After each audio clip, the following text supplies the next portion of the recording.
warahmatullahi wabarakatuh. Salam sejahtera, salam perpaduan dan salam Malaysia Madani. Bismillahirrahmanirrahim. Seuntai kasih sekalung budi buat tuan peneraju acara, penjaga masa setia dalam setiap detiknya, barisan hakim berkarisma yang berlandaskan neraca keadilan, guru-guru penggerak generasi berwawasan, seterusnya sidang hadirin Kristus dan berseminda yang saya muliakan.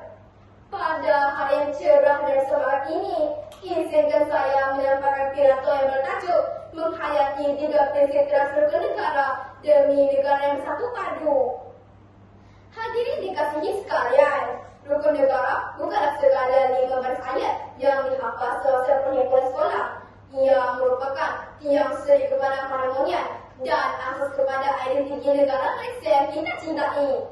Peristiwa ini digugatkan selepas peristiwa 13 Mei 1999 yang bertujuan untuk memupuk semangat perpaduan dalam kalangan rakyat Malaysia yang berbilang kaum, agama dan budaya. Hari ini, izinkan saya menyoroti dan mengupas dengan lebih mendalam tentang 3 daripada 5 prinsip utama rukun negara, yaitu yang pertama, kepercayaan kepada Tuhan. Hadirin sekalian, prinsip pertama ini mengiktiraf bahwa rakyat Malaysia terdiri daripada pelbagai agama dan kepercayaan. Kita mempunyai agama Islam, Kristian, Hindu, Buddha, Sikh, dan pelbagai lagi. Prinsip ini menekankan bahawa kepercayaan kepada Tuhan adalah asas kepada pembentukan nilai murni dalam diri individu dan masyarakat. Dengan mengamalkan pegangan agama, seseorang akan lebih bertanggung jawab, berakhlak mulia, dan menghormati orang lain.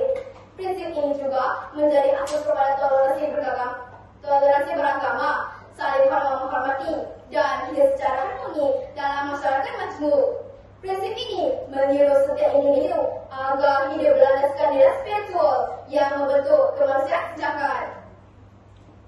Kedua, kesetiaan kepada raja negara.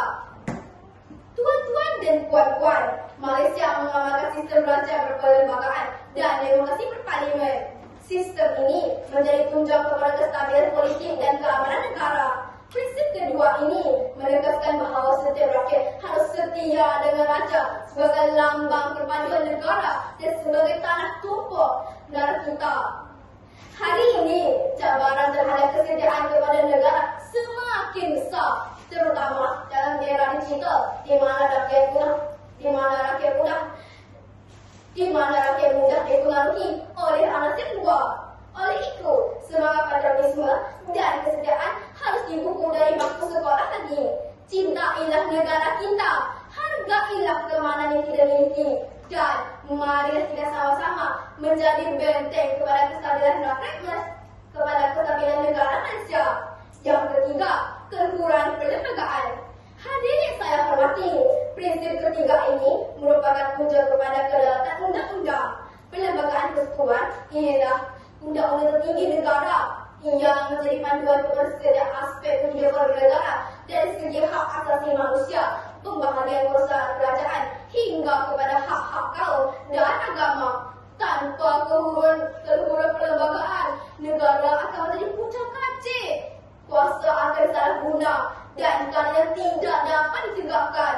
Maka penting bagi kita semua untuk menghormati undang-undang dan sistem perundangan negara sebagai tiang kepada keadilan dan keutuhan Malaysia. Sidang hadirin saya muliakan, 3 prinsip ini, kepercayaan kepada Tuhan, kesetiaan kepada raja dan negara, serta keluhuran perlembagaan bukan sekadar tulisan dalam buku teks.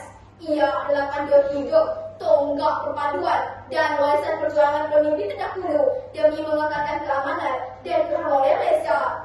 Sebagai rakyat Malaysia, tanggungjawab kita bukan sekadar memahami, tetapi menghayati dan mengamalkan prinsip-prinsip ini dalam kehidupan harian, di rumah, di sekolah, di tempat kerja, dan dalam media sosial. Sesungguhnya, Malaysia kuat bermula dengan rakyat yang bersatu. Sekian sahaja pidato saya. Wabillahi taufiq wal hidayah. Wassalamualaikum warahmatullahi wabarakatuh. Salam sejahtera dan terima kasih.